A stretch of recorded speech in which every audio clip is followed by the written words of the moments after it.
to Idle Red Hands Weekly. I'm Jeremy. I'm Chris. And what is Idle Red Hands Weekly? It is an act or instance of removing a newly purchased product from its packaging and examining its features, typically when filmed and shared on a social media site. So unboxing. Right. Which, coincidentally, I just did. So the physical copy of the Alien RPG arrived, so I just shot a quick video of just kind of opening the box and taking everything out. It's a nice set. That looks nice, yeah. Yeah, they did a nice job with the material, so keep an eye out for that on the YouTube channel. And if you're interested in that game, yeah, you can see what it looks like. You know what I'm also looking forward to? Yes? That breakdown of the game we played. Oh, yes. It's coming. Yeah, I want to get that done. So the release date, the retail release is December 10th for Alien, and I really want to get that done before then. I can't luxuriate over it too much because I'm doing a lot of, effects and things, and I just got to get it finished. Yeah, Perfect is the enemy of done. Yes. So that's coming. Keep an eye out for also the campaign confessions of our cinematic starter adventure. Anything this week? I finished my business card jam. Oh, that's right. Yes, and you showed me. Yeah, stayed up way too late a couple of nights because the only time I can work on it is after my kids goes to bed, which is from till 10 to past 1 o'clock. A couple of nights working on it. Yeah, it's up. I'm pretty happy with it. And the business card jam is now over. Mm-hmm. I think there was something like 87 entries. Wow. Once I was thinking about that, that's a really compelling way to design a game because it's so easy to print. It's so easy to manufacture a physical copy. And there's even sites that will be like, print your first 100 cards for free. So you could actually get a physical copy of that. Yeah, I was looking at doing that. And I think 100 cards. Well, spoilers, Japanese business cards and U.S. business cards are slightly different size. Right, of course. So I built mine to U.S. side. It wouldn't be that hard to modify them. But yeah, I was looking into printing them. And it's something like equivalent of $35 for 4-color, both sides, semi-gloss business cards, 100 count. So nice. And especially if you can use it as your business card. Yeah, I plan to. I put all my contact info on it, and then I shared it on social media and be like, maybe I shouldn't have done that. But, it doesn't go to a throwaway email account, but, it's already on social media, so people who saw it, they already know where I am. So Right. Well, let's see. Well, I did some more painting, so I'm still wrestling with the contrast paints, the Citadel contrast paints. I was wondering, Yeah, I've kind of got... I'm still liking them, and they still give me desirable effects, but you are dealing with the same thing that you're dealing with a wash. You're kind of pushing them around until you get them to stop pooling where you don't want them to. Right. And so in some places, in some ways, it gives you really nice effects, but it also is more like watercolor where it's looser and you're kind of getting unreliable results, which then if you go and layer over that, you can fix. You can fix things that kind of got too dark. So I think I'm doing that. And the thing I like about it, I understand their thinking. After, if you just go on eBay and you look at all of their older miniatures that look like they're just dipped in lacquer paint and look like melted candles, it's like there won't be any more of those. If people want to quickly paint a miniature and use those contrast paints, it's going to be okay looking. They're just painting 3 or 4 colors and it's going to look okay. So there won't be so much of that trash that you have to literally strip with chemicals to actually get back to the metals. Nail polish remover, man. The amount of nail polish remover I bought as a kid and teenager just to strip miniatures.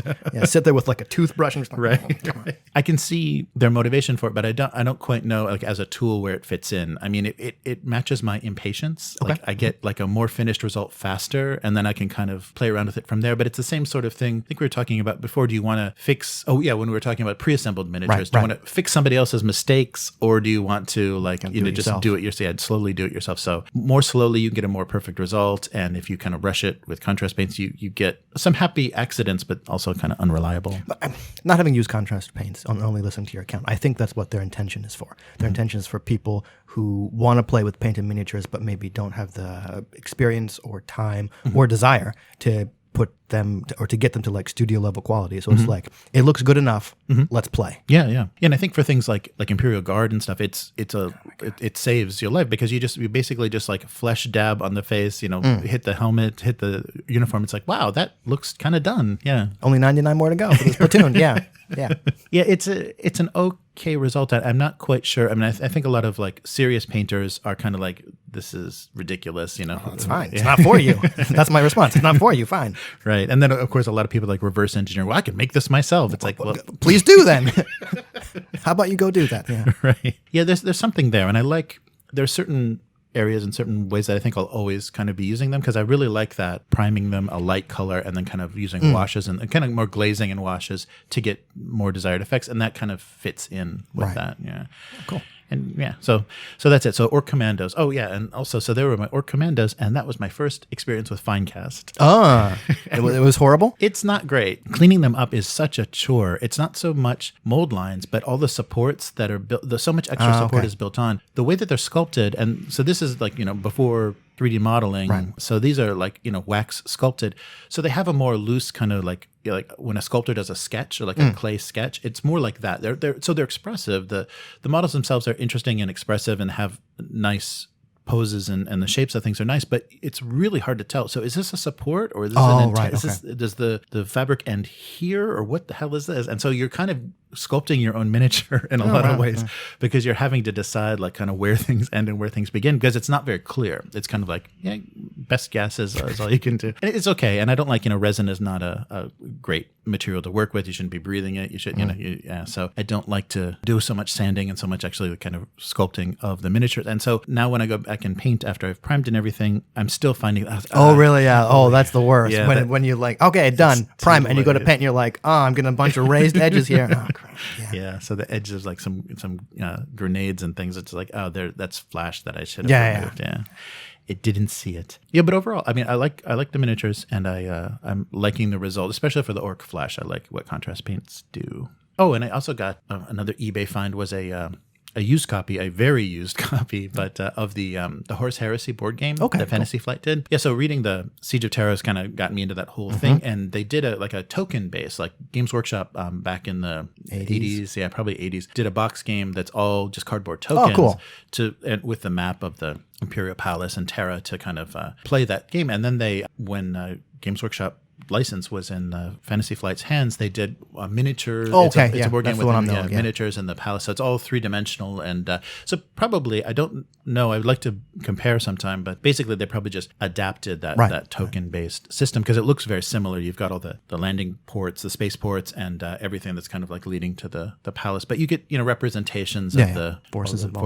So it's much more interesting, in that way. Than tokens, Right, yeah.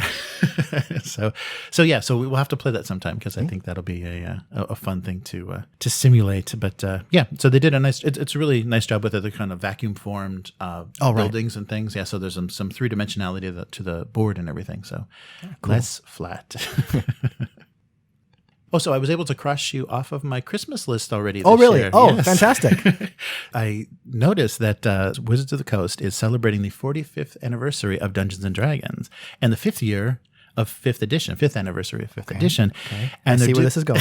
And they're doing that with the D&D Sapphire Anniversary Dice set. So for a mere $300 US, you can purchase a set. And these are limited to only 1,974 sets, obviously. I'd missed that.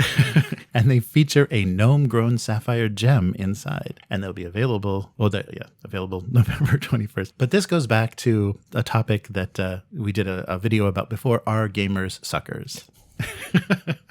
If I answer that question, we'll lose listeners. Right. So I think we can revisit that topic and say gamers maybe are still suckers at this point. Yeah. So Lyle retweeted that video. Our gamers suckers. We were talking about like chainmail backpacks and $400 dice towers and things.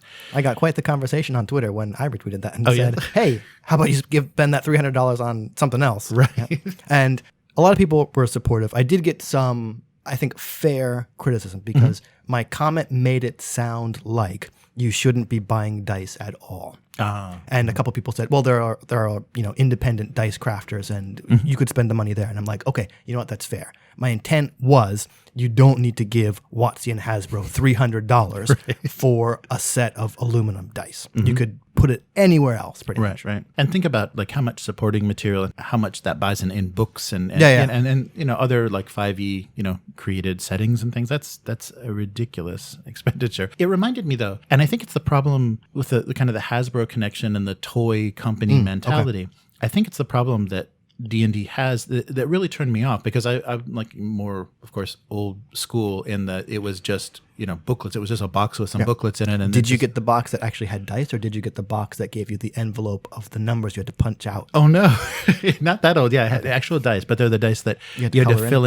in with a crayon so you could actually see them. So when they were releasing a new setting, the Descent into Avernus, it's like, oh, that's interesting. And like, hell, it's like Baldur's Gate, the 9 hell setting. And that was exciting. I'm like, oh, maybe I'm going to take a look at those books. I'm interested in that. And then when I saw all the support materials that they're producing around it, just unnecessary garbage, the pre-painted miniatures and custom dice and all of this stuff, it actually turned me off. And that's weird for like someone that buys stuff from Games Workshop.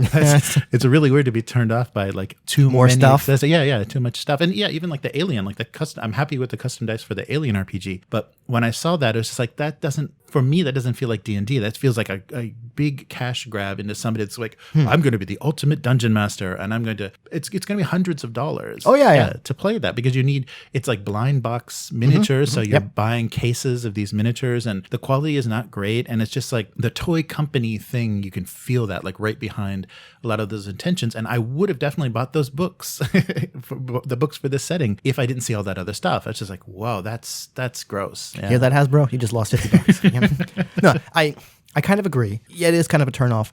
But the flip side of that is I don't think WotC and Hasbro would continue to do it if gamers didn't keep spending the money on it. Yes. They definitely are having sales and success. And obviously because it's pre-painted miniatures, you can see the audience is definitely different from myself. That's just a noticeable thing. And going in with the Anniversary Dice, kind of had that same taste. But, But you're taking care of this, Chris. All right. Yeah, okay. The world's greatest role-playing game. You'll be rolling those. Fantastic. Yeah. And I'm not giving you a gift receipt. So. Oh, no. Okay. We'll expect to see them re-gifted then. Speaking of Games Workshop, I think they may have taken Humble Bundle hostage at this point because yet another Games Workshop-related, Warhammer-related Humble Bundle. But this is pretty good. Okay. It's an updated version of their Voices of Heresy. So it's the audiobooks for the Horus Heresy books. Okay. And these go really current. These go to the last few releases. And basically, these are Games Workshop prices, but it's $610 worth of audiobooks if you buy them like, individually, $30, $40 a piece. Yeah. It's a lot of books, and it starts early stuff and then more later stuff very close to the kind of end in the Siege of Terra. But always the production quality of those is excellent, and they're such a great thing to listen to while you're painting or just, doing something else. They're a great background thing. So if you're interested at all, I would recommend having it, because then you have a permanent library of those MP3s. Oh, yeah, good point. I didn't know they did audiobook stuff. Yeah, that's surprising. They've done, this is their 2019 version, so they've done this previously, and most of the stuff I had already had or already read, so I was like, well, I'll never listen to that. Right. But this is a lot of stuff that I don't have. Cool. Yeah, so we'll put a link to that. I don't know, that's just going to keep happening. I guess Humble Bundle is having some success. Games Workshop doesn't lack for content, so they can just kind of keep bundling it up. That's true, yeah. And maybe that's saying some good things about the brand too, that they're obviously having some success, and they're supporting clean water, so at least they're doing something good. Okay, yeah.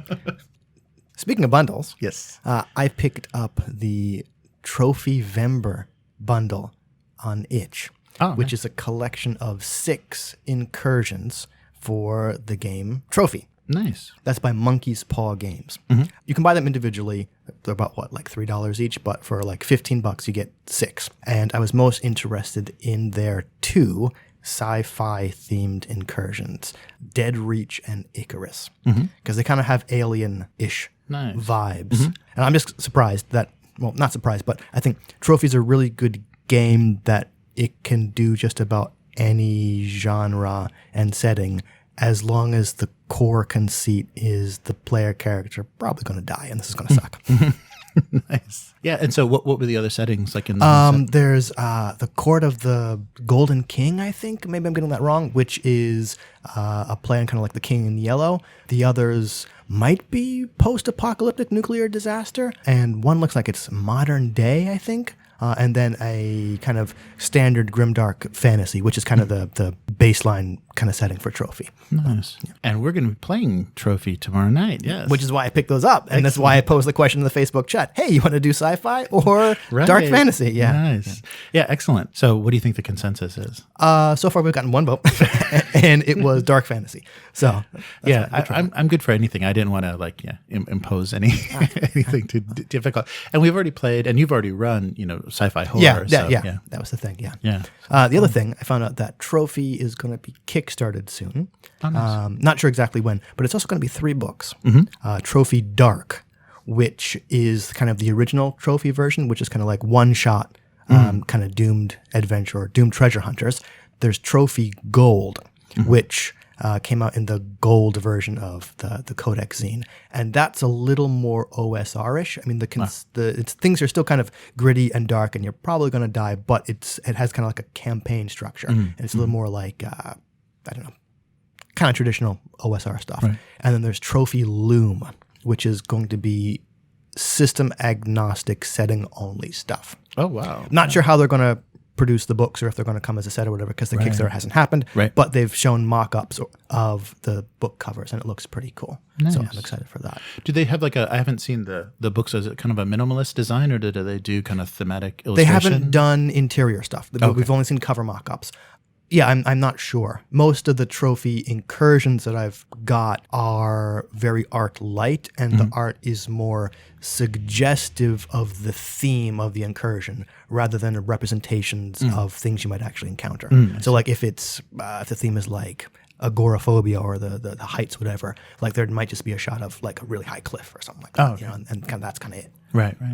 Well, good. Well, yeah, that'll be fun. I'm really looking forward to trying the system. Hey, no pressure. Yeah. Being doomed. Yeah. So it better be good. Yeah, exactly. Yeah. Or next week you're going to hear about it, mister. Yeah, really. I was thinking like, I'm quasi losing my voice from possibly catching a cold and acting like a jukebox that only plays Disney songs for my daughter for like the past week or two. Yeah, I have pretty much every Disney song memorized. So in Japan, we already have a Disney streaming service, but Oh, we do? yeah, it's Disney Theater. Oh, okay. Yeah, Was and not aware of this. Yeah, and it's all the Disney stuff and the Marvel and Star Wars stuff, but Interesting. it's not getting the latest. It's probably everything that's already been dubbed into Japanese. Right. Disney Plus released in the US. Yeah. My Twitter feed wouldn't shut up about it. Right. And I loved they're not going to use anything too explicit, but they say some outdated cultural references. They don't even like specifically go into, what you're gonna find in that old archive. There was a really good comparison. Well, I guess backing up a step, Disney Plus is not going to come to Japan until like 2021. Yeah, I was discussing with my wife because, hey, we want to get that service so my kid will sit down and watch movies and we can have some spare time to myself. But compared to what I think it was Warner Brothers did with some of their like Tom and Jerry cartoons and the disclaimer that comes in the front of them and their other cartoons, like Disney is like, wow, that's real weak. Yeah, outdated cultural depictions, as opposed to explicitly saying these were, pretty much racist and whatever stereotypes that were not right at the time, but were kind of accepted and are definitely not right now. But to cut them out or to edit this would be to act as if those things didn't happen. And like, that's the one that Warner Brothers said. It's like, wow, Disney, all you got is outdated stuff. Good job. I feel strongly because I love animation history and I love, so I don't want to see any of that stuff cut up like in the 80s when they were cutting up the bomb explosions and things because it was too violent or kids were hitting each other with hammers. Like they were actually chopping up Tom and Jerry and Warner Brothers cartoons. And I hate that, the fact of that. And a lot of the times they don't even get unedited before they get released on DVD or whatever. They release those chopped up versions. So I really, I feel terrible about that. But you don't want to encourage that kind of, that as entertainment, like, the cultural stereotypes and the kind of mocking tone of a lot of that early entertainment. But at the same time, to take that out, it's, it really undermines it. So it's difficult. It's a difficult thing, but I definitely think warnings is the best thing to do, and a very explicit warning about this is what you're going to see. Yeah. So where can people find you? People can find me on Twitter, of course. That's at Hivemind, HYVEMYND. That's also my itch page where I've put up my business card jam. It's nice. It's what? itch.io/Hivemind.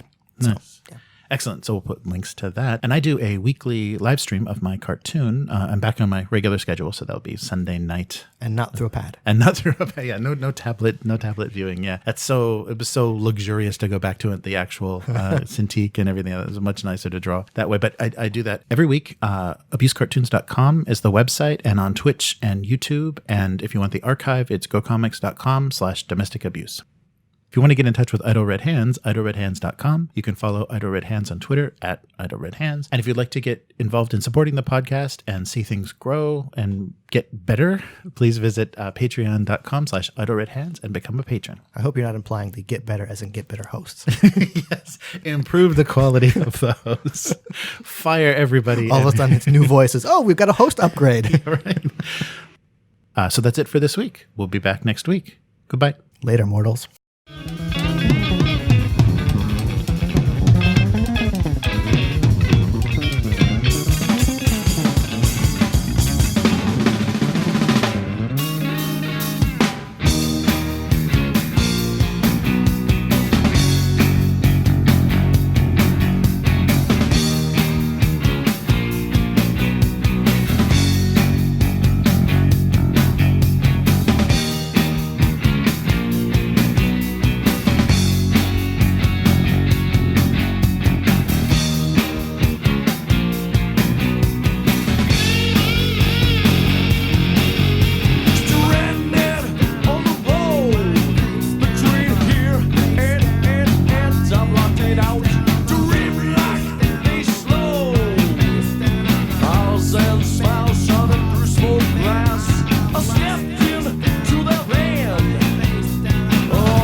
On and on, some sun.